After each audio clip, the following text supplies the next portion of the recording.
Un de mes films favoris québécois est La Grande Séduction. Dans ce film, une petite île essaye, pour avoir le droit d'avoir une usine, essaye d'attirer un médecin de famille sur son île et va essayer plein de stratagèmes pour essayer de le séduire pour rester sur cette île. Ils vont y mettre des 5 $ un peu partout. Ils vont mettre son téléphone sous écoute pour essayer de voir comment est-ce qu'ils vont pouvoir lui plaire. À un moment donné, ils l'amènent à la pêche et pour être sûr qu'il va avoir un poisson, il y a quelqu'un qui plonge, qui fait un poisson, puis il sort le poisson de l'eau, puis il est gelé, il est congelé, c'est un poisson congelé. Puis, le médecin, il dit « Hey, il est gelé! » Puis l'autre, il dit « Bon, ben, il devait être dans le fond! » Mais le principe de la grande séduction, c'est qu'on essaie de faire croire quelque chose. Alors, on met une image de quelque chose qui n'est pas afin d'attirer ou d'avoir notre proie. C'est un peu l'image qu'on a dans le livre de la Genèse.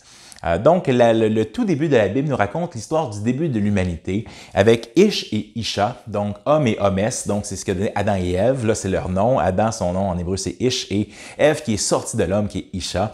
Et Adam et Ève ont été placés dans un monde parfait. C'est un monde de paix et de justice avec un rôle, il dit, soit la personne qui prend soin de toute la création, multipliez-vous, donc ayez des enfants, remplissez la terre, c'est bon, prenez plaisir en ce monde.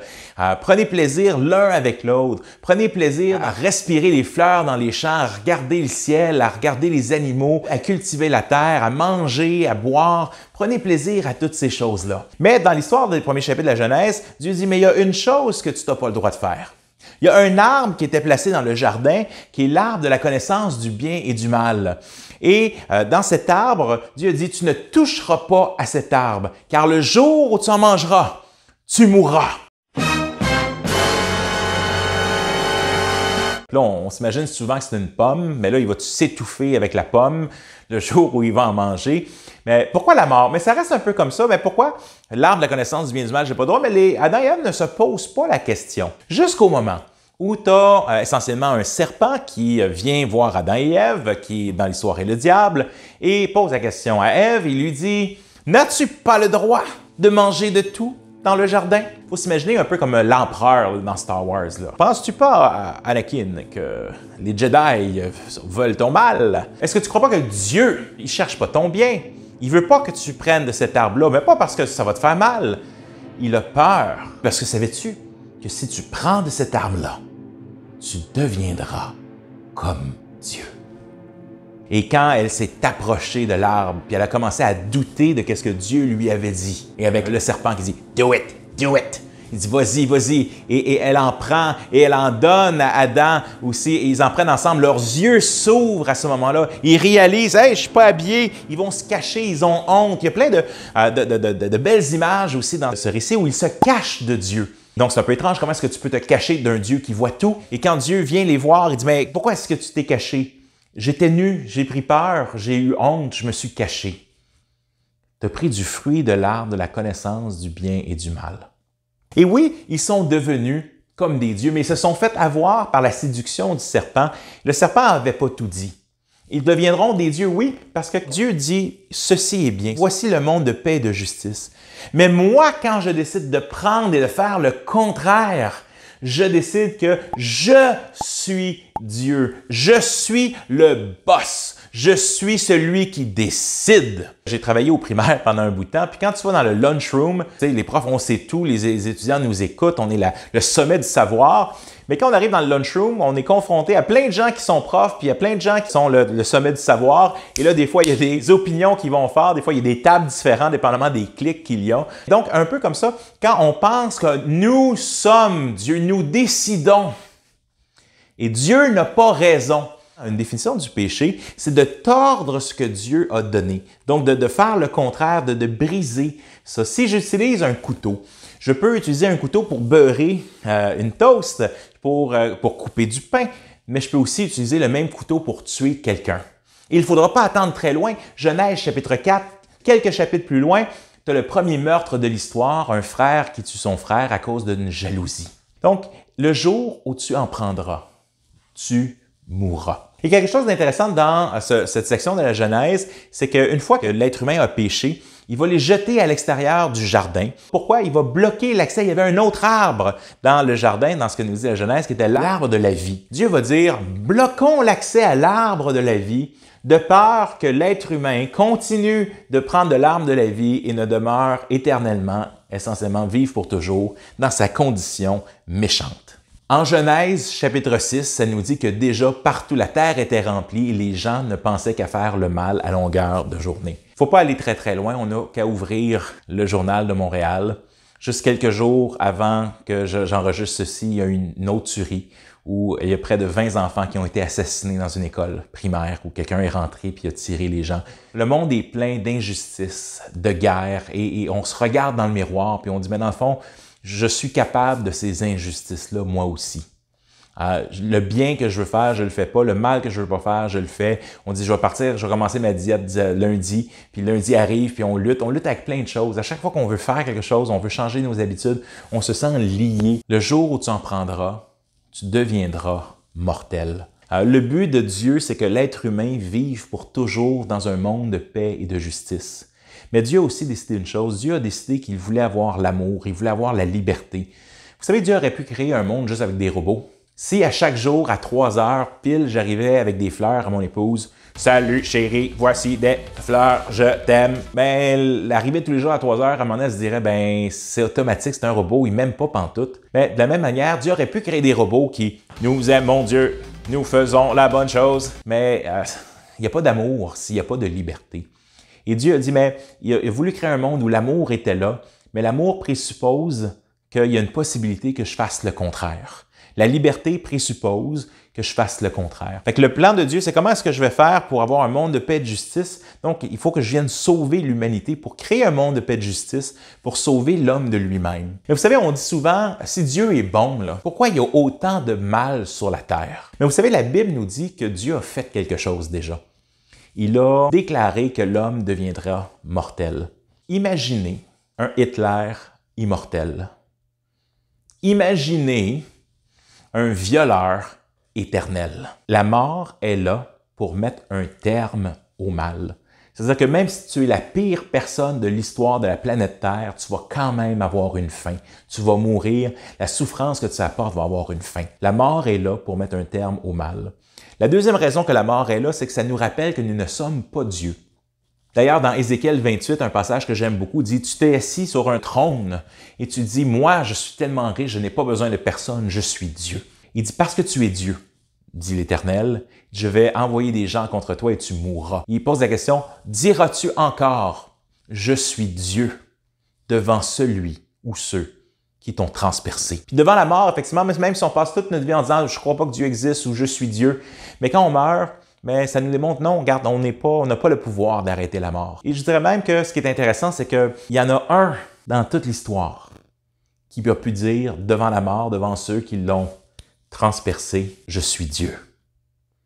Et donc, on voit même dans cette réflexion que Dieu, Jésus, celui qu'on va voir dans le prochain chapitre, en plus en profondeur, mais c'est celui qui peut dire, c'est le plan de sauvetage de Dieu, de cette grande séduction. La mort existe. Parce que Dieu a voulu mettre un terme au mal. La mort existe pour nous rappeler que nous ne sommes pas Dieu. La mort est là parce que c'est sérieux la mort, mais c'est un gros problème, parce que quand on est mort, on n'est plus fort. Fait qu'on a besoin d'être sauvé de cet état. On a besoin d'être sauvé de la mort spirituelle qui est une mort dans notre cœur, puis qu'on est tourné vers le mal. Qu'on a cette inclinaison vers le mal, on est attiré plus vers le mal que vers le bien. La réalité, c'est qu'on est toujours plus lié et plus enclin vers le mal que vers le bien, malgré le fait qu'on souhaite faire le bien. Fait que Dieu aurait pu créer un monde avec des robots. Dieu aurait pu créer un monde juste avec des plantes. Il ne serait pas passé grand-chose. Dieu a décidé de créer un monde avec la liberté, avec toi, avec moi. C.S. Lewis, un grand penseur chrétien, il dit il y a 2 types de personnes dans le monde. Il dit ceux qui disent à Dieu que ta volonté soit faite et ceux qui, en bout de ligne, Dieu dit que ta volonté soit faite. Mais l'être humain a été laissé à lui-même. Tu veux être Dieu? Mais voici les conséquences. Et l'humanité, une bonne partie de l'histoire de l'humanité, c'est l'homme qui deal avec les conséquences. Comme Nelson Mandela le mentionnait, il dit la pauvreté n'est pas le fruit d'un accident. La pauvreté est le produit de l'homme, de l'être humain. Mais il peut aussi être solutionné par l'être humain. Mais le ferons-nous? Et on a beau pointer que ce soit l'esclavagisme, que ce soit, et il y en a encore aujourd'hui, il y a l'exploitation sexuelle des jeunes enfants, il y a les inégalités, il y a le racisme, il y a tellement de choses, puis on est là, ben oui, il faut changer ces choses-là, il faut changer ces choses-là. On n'a aucune puissance réelle pour le faire. Quand vient le temps de vraiment agir ou nous de changer, on n'est plus sûr qu'on a l'énergie, on a le désir de perdre certaines de nos choses, de nos possessions, de nos droits, pour réellement partager avec le reste de l'humanité. On a besoin d'un changement de cœur. C'est justement ça que Jésus, puis que Dieu vient nous offrir. Il dit, je vais prendre ton cœur dur, je vais te donner un cœur nouveau, un cœur qui bat au rythme de la justice, un cœur qui bat au rythme du cœur de Dieu, qui aime l'humanité tellement. Il aime l'humanité tellement qu'il a envoyé son Fils, Jésus, afin que quiconque croit en lui ne périsse point, mais ait la vie éternelle. Et donc, on a ici la grande séduction, on a le grand problème de l'être humain, qui est le péché, qui est le mal, qui est la mort, mais il est là pour une raison. Et Dieu nous sauve avec cette mort-là déjà, nous sauve d'avoir des tyrans éternels, mais on a besoin quand même d'une espérance au-delà de la mort. Et c'est ça que Dieu vient nous offrir dans la Bible. C'est ça que l'Évangile, la bonne nouvelle, puisqu'on appelle ça une bonne nouvelle. Parce que la mauvaise, c'est qu'on va mourir puis qu'on va passer l'éternité sans Dieu, si rien arrive. Mais la bonne nouvelle, c'est qu'il vient nous offrir une façon d'être sauvé. Un plan de sauvetage extraordinaire établi pendant des milliers d'années pour venir nous sauver. Un, pour qu'on ait la vie éternelle, mais aussi pour que quand on soit ici, sur cette terre, mais que la volonté de Dieu s'accomplisse. C'est la prière que l'on fait en tant que chrétien. Notre Père qui es aux cieux, que ton nom soit reconnu de tous, que ton royaume vienne sur la terre comme au ciel, que ton royaume vienne dans mon cœur, puis aide-moi à faire une différence aujourd'hui dans ce monde-ci, à combattre le mal pour établir la justice.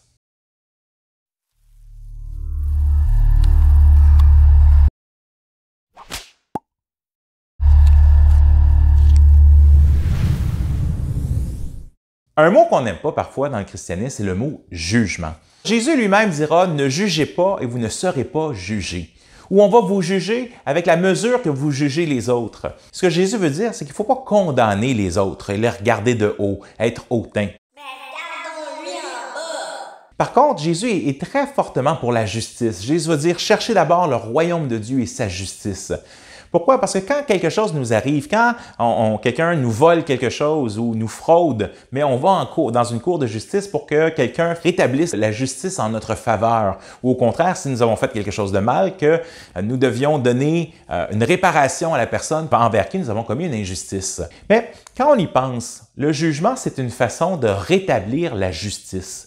Et souvent, on va pointer et dire « injustice, injustice, injustice, injustice ». Mais la réalité, c'est que si Dieu a pour nous un monde de paix et de justice, bien, alors, il faut qu'il y ait un bouncer à la porte. Imaginez juste un moment qu'on se retrouve dans un monde de paix et de justice, dans votre nouvelle maison, et la personne qui vous montre la maison vous dit « Mais en tout cas, avant de sortir, oublie pas de barrer la porte. » Qu'est-ce que tu veux dire, barrer la porte? On n'est pas au ciel, on n'est pas au paradis, on n'est pas dans un monde de paix et de justice. Ah oui, mais on a laissé rentrer tout le monde. Mais ça veut dire que les voleurs, les violeurs, les fraudeurs, tout le monde est rentré. Ça ne serait pas une solution, on serait exactement au même problème. Et c'est pour ça qu'il faut qu'il y ait un bouncer à la porte. Pas une bonne sœur, mais un bouncer à la porte pour dire non, il faut arrêter. Seuls ceux qui ont un cœur nouveau peuvent rentrer dans ce monde-là. Mais ce que ça fait, c'est que tous, sans même une exception, peuvent pas rentrer. Personne ne peut rentrer sans exception dans ce monde-là. Je te donne un exemple que j'aime bien. Tu viens chez moi pour le souper, je te fais là, mon omelette, là, ma spécialité. Et là, je casse mes œufs. Il y a 11 œufs déjà qui sont dans ma mixture. Et là, j'arrive pour casser le 12e. La craque est là, je commence à le voir couler. Puis l'œuf est pourri, puis tu le vois au ralenti dans ta tête. Là, tu prends une cuillère, tu essaies de l'enlever de là, tu dis peut-être que je peux rescaper mon omelette. Je pense que si tu savais que j'avais laissé tomber un œuf pourri dedans, tu me dirais, ben non, c'est fini. Mais c'est la même chose. On peut avoir la meilleure des vies possibles par rapport aux gens autour de nous. Mais la réalité, c'est qu'un seul œuf pourri détruit toute la mixture. Jésus a dit, il faut juste un tout petit peu de levain pour faire gonfler la pâte. C'est le même principe. Je ne peux pas rentrer dans un monde de paix et de justice parce que je suis moi-même pourri, je suis moi-même un criminel, je suis moi-même un poseur de bombes. J'ai peut-être jamais mis une vraie bombe, mais j'ai fait de la peine à des gens, j'ai blessé des gens, j'ai menti, j'ai même volé des bonbons. Ou est-ce que, tu sais, quand on était jeune, on a copié des choses qu'on ne devait pas.